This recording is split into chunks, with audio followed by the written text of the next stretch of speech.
Ladies and gentlemen, welcome back to Citystreetsmeet.com. This is the K1 artist formerly known as K1 Take 2 up in here because we got to get it right. That's how we roll up here. So we gonna start it right fresh again. Already. For the people that don't know you, everybody should know you because you're from here. But if they don't, tell the people about you. Already.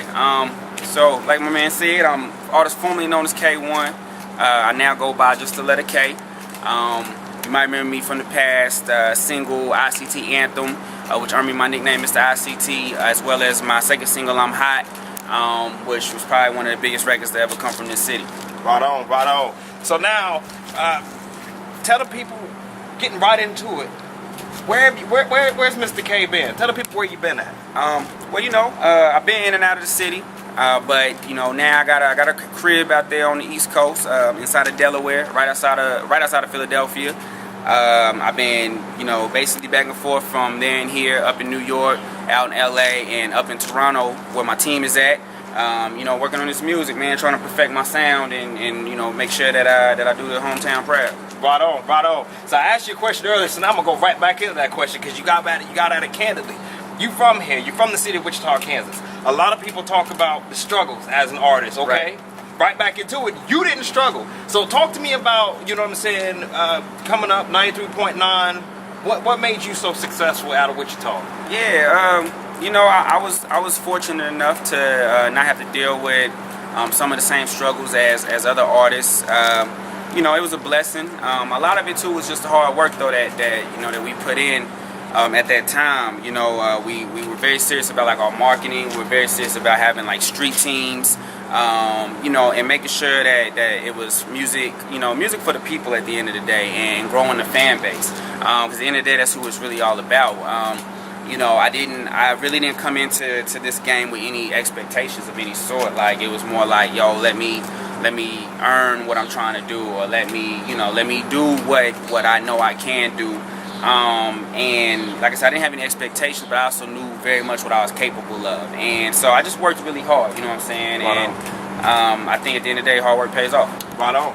So when you first blew up, everybody in the city knew you, and everybody nationally, globally, you're doing your thing. They knew you as K1, right? Now you come out and you say, I'm the letter K. You went Prince on me, okay? Almost. You didn't turn yourself into a symbol, okay? Not yet. But tell me about what was behind the name change. Mainly, you know, wanted to show there'd been a change in my life. You know, like back then, you know, music was different for me. My life was different at that time. You know, I was younger. I was definitely in a different scene. You know, I was in the clubs more. You know, I was in college. So, you know, it was just kind of a younger thing. And now being at the age of 25, I'll be 26 in 5 days. You know, I needed a change. I wanted to come out and be something different, and I have the expectation, you know, set upon me for what I had done in the past, because my music definitely is nothing like it used to be. Like, I've definitely grown up and I've become more of an artist, and you know, I've definitely gone more into like what I want my sound to be, and my music reflected who I am. Right on, right on. So some maturity and some growth, as you went on. Now with that, I see the wedding band on the hand. You know what I'm saying?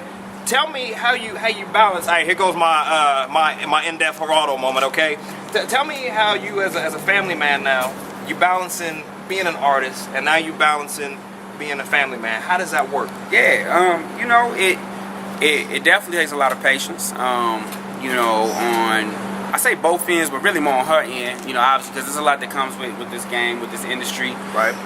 You know, but she's very understanding of the culture, and she grew up learning about the culture.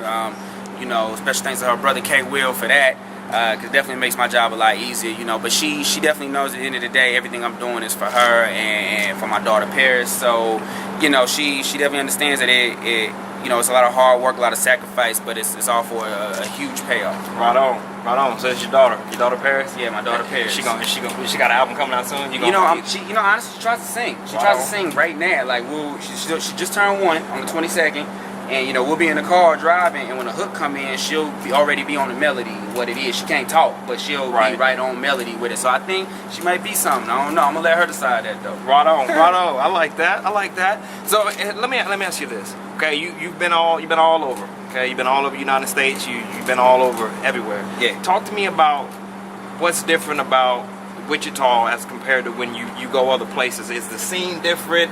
Is there more opportunity? Talk to me about that. You know, it's funny. You would think, a lot of people think that coming from here.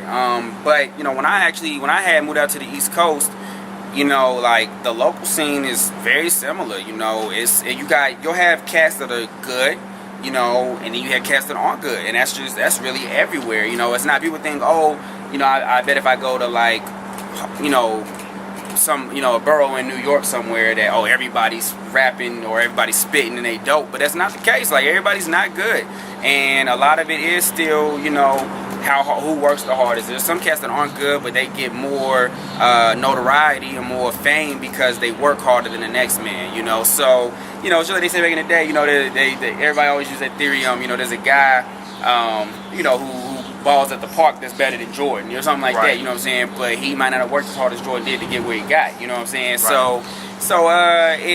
It's very much the same, you know. Everybody things like, oh, Wichita, and oh, they just don't support, but a lot of people don't support in a lot of places. Like, it's not just here at all. It's about being hot. Like, people just want, you know, if I could give any advice at all, it's about making sure that you're hot, because people want to associate with whatever's hot, and that's all you got to do. Right on.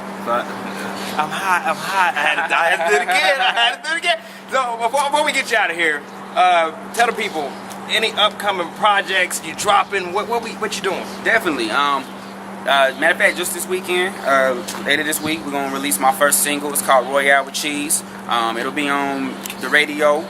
Should drop probably this Saturday with the 4th of July weekend. So we're trying to hit them with a bang. You know, I'm also supposed to be going on tour later at the end of this month. One of them is with Procast, a sneaker company, and then the other one's supposed to be with Shady 2.0. It's supposed to be called Shady 2.0 with Slaughterhouse and Yellow Wolf. So, you know, those are the things that I'm working on right now. Like I said before, you know, just still perfecting my sound. I'll have to go to Toronto again soon and work on some more music, of course. You know, but everything I'm doing is, you know, it's a blessing from God, of course. I actually just signed new management. His name is Derek L.A. Jackson with H Brand Management and the Glue Agency. And then my producer's name is Austin Dovercourt, and he's with the Aristocrats. And, you know, we're gonna try to take over, and like I said, make sure I do the city proud. Right on. I like that. Royale with Cheese. Is that a Pulp Fiction reference? Exactly a Pulp Fiction reference. I'm glad to see you know that. I'm a multi-diversified type brother. You know what I'm saying? I watch it all. Tell the people before you get out of here where to find you, where to find your music, what you do your thing. Already. So as you know, artist formerly known as K1. I like that, by the way. I might do like a mixtape or something I might do something with that. It just sounds really fly. I think I saw it on Facebook or something. My man hit me and told me about it. But you know, you can find me on www.itstheletterk.co. If you're looking for me on Twitter, it's @itstheletterk. I'm also on SoundCloud, YouTube. You know, wherever you need to find me, I'm there. The best way though is probably Twitter, of course, and my website, because those things are the things that I'm on the most. Always updating it with new music, updating with what I got going on, and you know, follow your boy, because it's gonna be a whole lot to see. Because he's hot. But your city, you from here. Before we go, get me out of here. Anything you want to say to the city of Wichita, whatever it is, do your thing. Already. You know, first off, you know, in case you forgot again, it's your boy K, Mr. ICT. Shout out to South City. Shout out to Wichita, Kansas, and shout out to the Midwest as a whole. Know that I'm out here, I'm working hard, I'm grinding hard. I'm gonna make sure that I do you proud, and I'm repping you wherever I go. Word up, Candid. Ladies and gentlemen, City Streets, man, let me tell you something, okay? We don't do nothing half. We gonna get it, okay? We gonna get it. Whatever way we gotta get it, okay? Ladies and gentlemen, this is the artist formerly known as K1, the letter K, doing this thing, your very own. Catch him out here on citystreetsme.com. We are out of here. 1.